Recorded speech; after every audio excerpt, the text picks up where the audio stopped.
Language as evidence about people. It is a natural reaction to hearing or reading any fragment of language to use it as evidence about the person who produced it.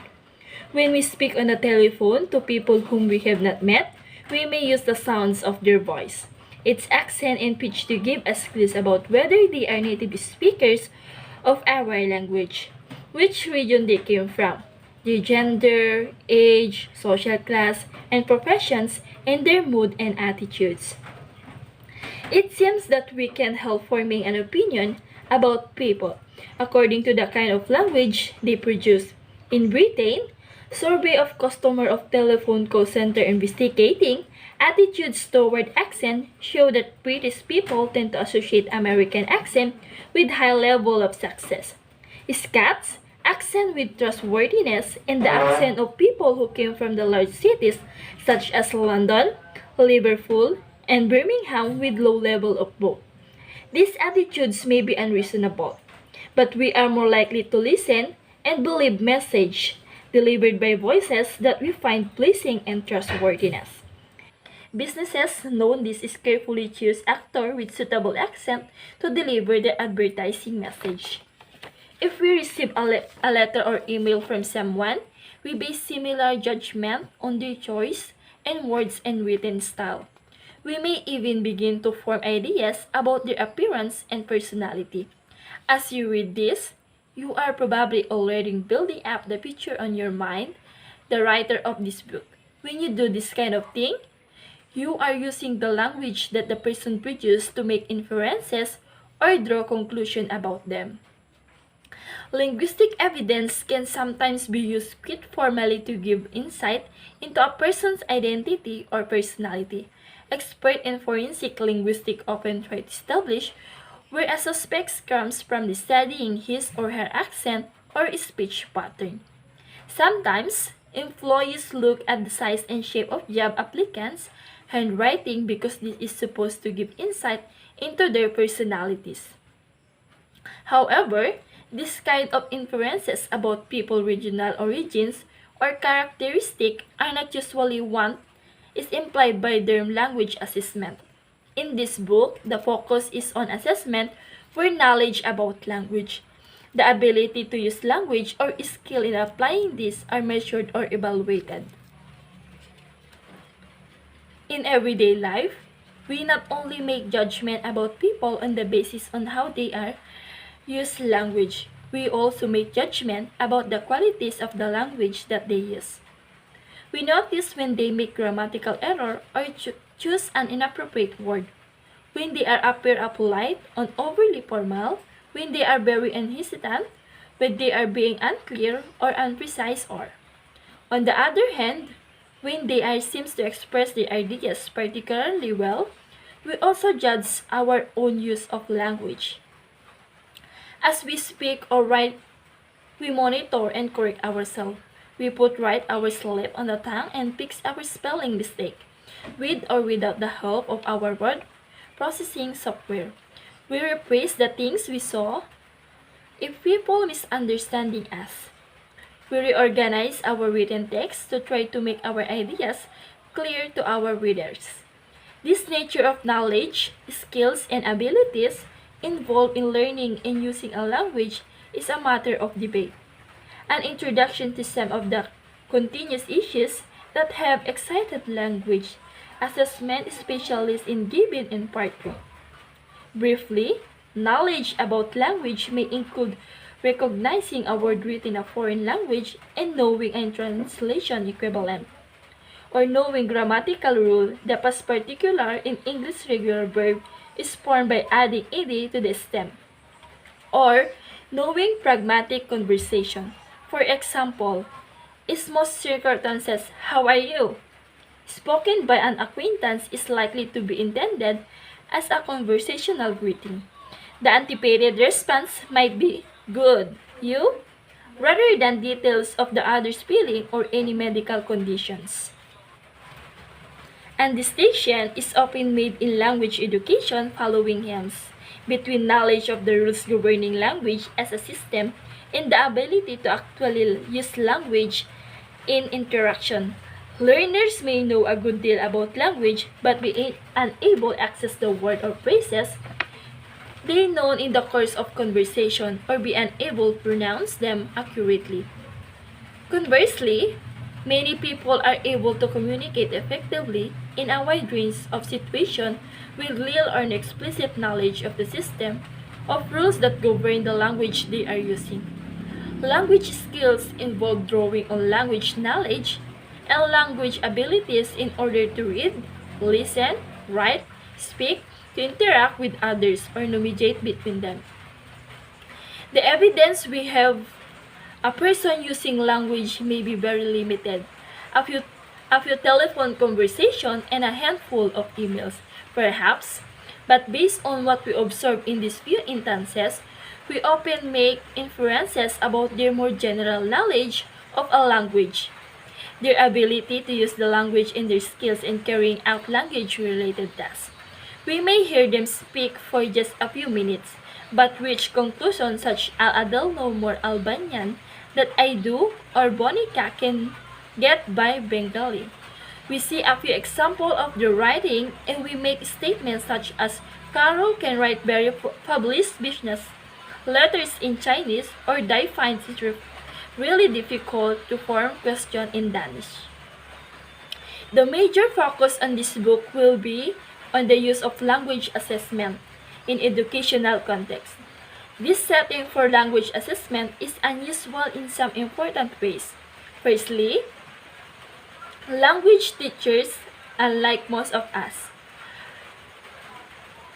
are actually expected to voice their judgment about the other people, actually use and are generally rewarded rather than resisted.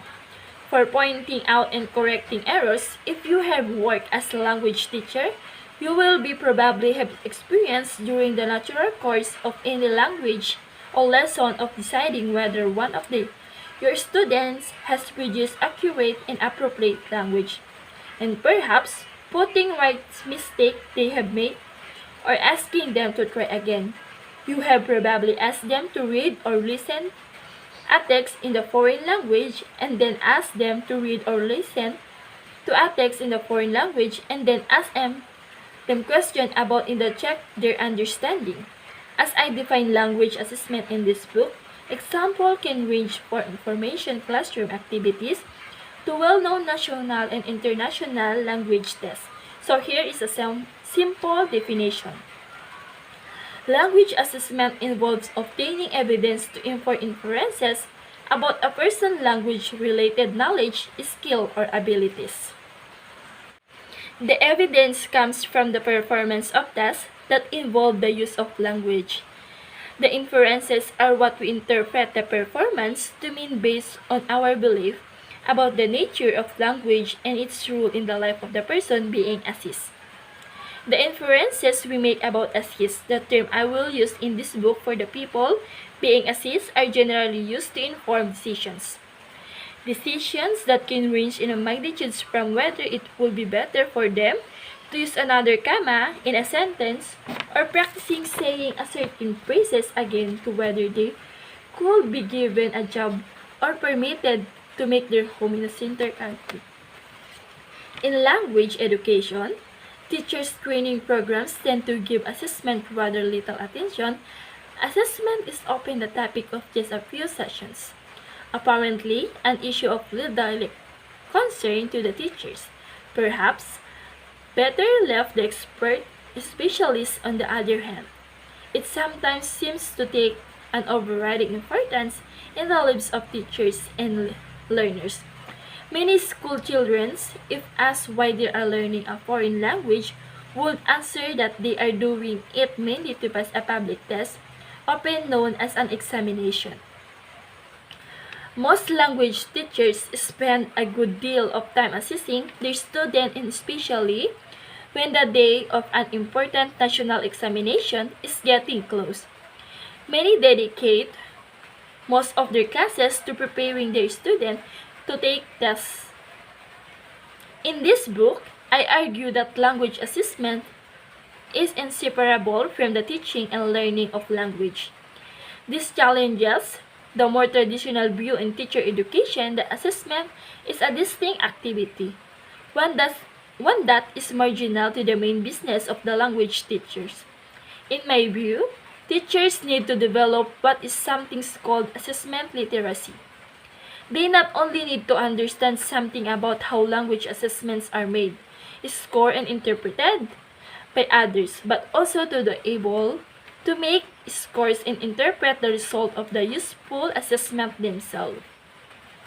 Experience suggests that low level of assessment literacy can lead to bad education decisions and to teaching and learning that are less effective than they could be. Assessment and testing. The traditional view that separate assessment from teaching may result from the identification of the word assessment with the narrower activity of testing. A test is an event that's specially set up to elicit a performance, usually within a predetermined time frame for the purposes of making judgment about a person's knowledge, skill, or abilities. In the course of a language test, the person being judged, a test taker, or a candidate, will respond to a prompt, an essay title, questions asked by an interviewers, a set of choices on a test paper. This taker's response is judged or scored according to a mark system. This is a predetermined figures such as identifying and calculating the proportion of correct answer, 14 out of 20, counting the number of errors in a piece of writing, assigning point of marks to an essay to match description presented, or a scale. The outcome is a score of grade, which is then formally recorded.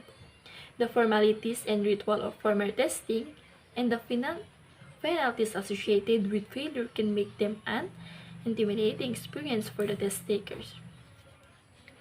For some commentators, assessment is distinguished from testing because it covers a much broader cycles of activities.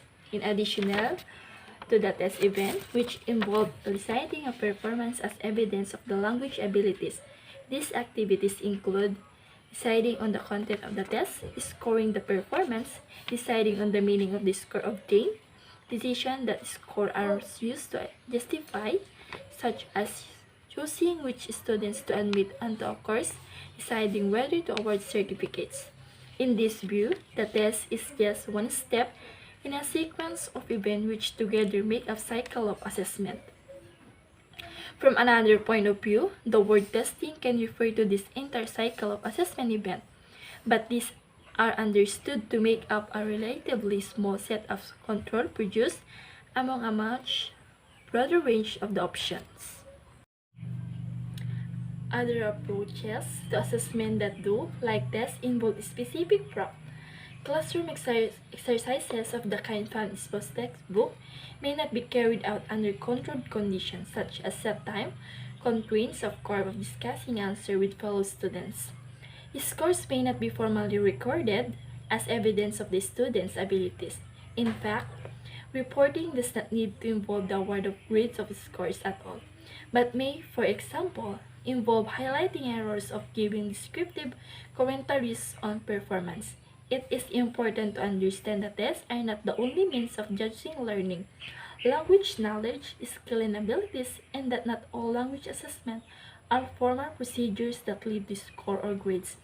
On the contrary, most language assessments are informal and obtrusive, involve no specialist arrangement, and do not cause particular anxiety or fear in the people who are being assessed. Assessment, teaching, and learning. There are a number of different strategies we can use when we learn a new skills from another person. Perhaps the simplest of these is imitation. One person, the learner, watches what another person does and then attempts it for her or himself. When animals learn skills, this generally appears to be how they do it. We know that chimpanzees, for example, can learn how to carry out quiet, sophisticated tasks such as using a stick or a tool to catch an insect, but copying the action of other members of their group. They carefully observe what the skilled chimpanzee does, recognizing that one set of actions, such as shaping a stick, is relating to another, poking the stick in the tree trunk, and that this action together bring reward. A meal of insect that they try to recreate the same series of action themselves to get the same reward. Chimpanzees are very good at imitation, and they often perform better than humans in carrying out intricate imitation tasks. Assessment of this kind of learning can be straightforward, combining imitation with the process of trial and error. Learners either succeed in accomplishing the task or repeatedly fail and eventually give up. Although it is possible to build knowledge by observing and copying, imitation alone is a limited way of passing on skills. And the more complex the skill, the less effective imitation seems to be. A child can watch an adult driving a car and try to copy the movement she sees, but they will probably not make her a safe and effective driver. When she had the chance to take the wheel when learning a language, I can try to imitate the sounds that speakers of the language make to memorize word and grammatical patterns. But that is not likely to be enough to enable me to communicate effectively. Learning complex skills like this is much more effective if we understand something about why people perform certain actions and how those actions help them to accomplish the task they want to carry out. This level of understanding is easier to achieve if we have another person to teach us. In order to teach, people need both to understand the other can do what they themselves can do and to be motivated to pass off their own knowledge. When a person has mastered a new skills, they often share this newfound ability not only by inviting others to watch as they perform this skill, or explaining to the learners how to do it, but also by attending the learners and judging how well they have understood and how close they are being able to carry out the task independently. Human learners do not usually simply imitate their teachers, but actively try to make sense of what they are learning, not only to notice that carrying out a sequence of action will lead to a particular outcome, how to understand why it does so. The teachers can support the learners by observing the learner's effort and providing feedback, pointing out what they are doing well and what they are doing poorly in order to help them to improve. As humans, our willingness to teach is other in this way is one reason why we are so much more efficient than animals at preserving and developing our collective knowledge and technologies. Understanding the gap between what learners can do now and what they need to be able to do or understand in order to fulfill and thus successfully requires a sophisticated awareness both of the task and the learner. In the case of language learning, learners need to build an understanding on how people can use language to accomplish tasks such as establishing a rapport and another person, buying clothes, or getting their hair cut. Assessment that takes account of this required more than simple judgment of success or failure, as well as having a good mastery of the skill herself and the ability to model the skill in which that make it more accessible to the learner. The good teacher breaks down complex skill into different elements that contribute to success. The teacher recognizes which of these the learner are able to do independently, which they can do with some help of prompting, which remain will beyond their abilities. The teachers may allow learners to carry out parts of a task that they are already able to accomplish, but offer help with the more challenging stage. Think on how a mother might help a child to assemble a model a cook of meal, letting the child carry out the task, but asking questions, pointing out mistakes, perhaps actually carrying out some of the most complex steps in the process herself before asking the child to try to replicate what she has done, giving feedback and the sometime of what the child is doing well and how he might do better. Another way in which people learn new skills is through working together to solve problems. By acting as a team, people can do things that no individual member could do when acting alone. Think of what teams and engineers or medical researchers developing innovative machinery or new treatments. The member of the group create new form of knowledge by participating together in activities, and the relationship between them can be very important to the kid of learning that will occur. This kind of collective social learning can be challenging to assess, especially when using traditional tests, grades, and scores, because it is difficult to establish what contribution each group's members has made to the outcome. In order to achieve better outcomes, members of the group may need to come to understand for themselves what aspects of the activity they might be able to carry out in a different ways to achieve better results. Because assessment is used for a wide variety of purposes, it is a bit easy to conceive of assessment taking place without teaching. One reason why many learners don't like public tests is that the test providers do not often give them any advice on which question they answered correctly or incorrectly. The test teach them nothing. On the other hand, it is almost impossible to imagine any form of teaching that does not involve assessment. Even in the most traditional classrooms, based on the transmission model of teaching, which assume that learner is mainly or wholly dependent on the teachers telling a group of students new information. The content of the lectures is intended to fill a gap between what the students are believed to know already and what they need to know in order to succeed. To be really effective as teachers, we need to find effective ways of the assessment learners. We then need to use what we learn from assessment to decide on action to take that will help learners to improve their knowledge of the language or their skill in using it. A major challenge for language educators is that the process of learning a second language is still rather fully understood. Second language acquisition, or SLA researchers who investigate this process disagree about the fundamental mechanism of language learning, and number of competing theories can be found. In accessing learners, we need to be clear about how we believe language are learned, what kind of evidence we might be able to collect to show us what learners know about a language, what they are able to use the language to do, what they have difficulty with, and how we can help them to expand their abilities.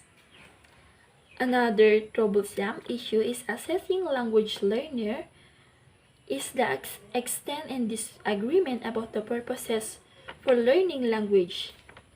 For some, language should be taught in school as necessary basis skill, just as we need to learn arithmetic in order to operate in the modern world, shopping and banking services, checking our taxes. So we need foreign language to do business and interact with people from other countries. There are said to be economic benefits for countries with linguistically adaptable labor force. For others, the primary benefit of learning language has more to do with what Cook described as brain training. Language helps us to develop our intelligence or adopt more flexible way of thinking. Traditionally, a major purpose of learning language was personal development through the understanding of classes work literary and so becoming more cultures. What we choose to assist will of the course reflect what we think are the key purposes for language learning. People generally tend to believe that language assessment give them pertinent information that can help them to make good decisions. If they are right, assessment may be useful tool in improvement teachings and learning and serve society more generally. On the other hand, a lack of assessment information, poor information from badly conceived assessment, or even poorly understood information from the well-conceived assessment may lead to regrettable decisions. Teaching and learning will suffer. Able people will be denied opportunities and society will experience the negative effect. It is very important that we carry out our language assessment as well as we can and use the result in the well-informed manner.